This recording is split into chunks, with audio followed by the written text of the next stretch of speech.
Əvvəldə də qeyd etdiyim kimi ilk olaraq Dağıstandakı fəlakətdən başlayaraq mart ayının sonlarından və aprelin əvvəlində yağan aramsız və intensiv leysan yağışları nəticəsində burada geniş miqyaslı daşqınlar baş veribdir.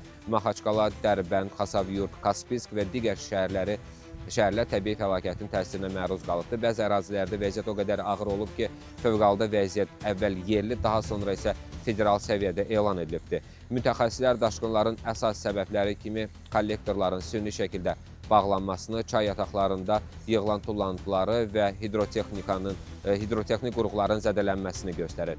Nəticədə çaylar məcrasından çıxaraq yaşayış məntəqələrini su altında qoyubdur. Rəsmi məlumatlara görə 9 yaşayış məntəqəsində yüzlərlə ev, həyətyanı sahə və yollar zərər görübdür. Ümumilikdə 6000-dən çox insan bu fəlakətdən zərər çəkibdir. Təəssüf ki, həyatını itirənlər də var. Mametqalada isə gördüyüm mənzərə həqiqətən də ağır idi. Palçıqlı su küçələri basıb, bəzi evlər tamamilə yararsız hala düşübdür. İnsanlar hələ də fəsadları aradan qaldırmağa çalışır. Elə olduğum Maxaçqalada da vəziyyət tam normallaşmayıbdır. Bəzi küçələrdə su qalır, avtomobillər zədələnibdir, servis mərkəzlərində növbələr yaranıbdır. İçməli su ilə bağlı problemlər də davam edir və yerli sakinlərə əsasən qaynadılmış və ya qablaşdırılmış sudan istifadə etmək tövsiyə olunur.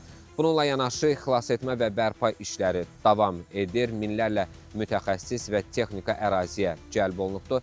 Zərər çəkənlər üçün müvəqqəti yerləşdirilmə məntəqələri yaradılıbdır.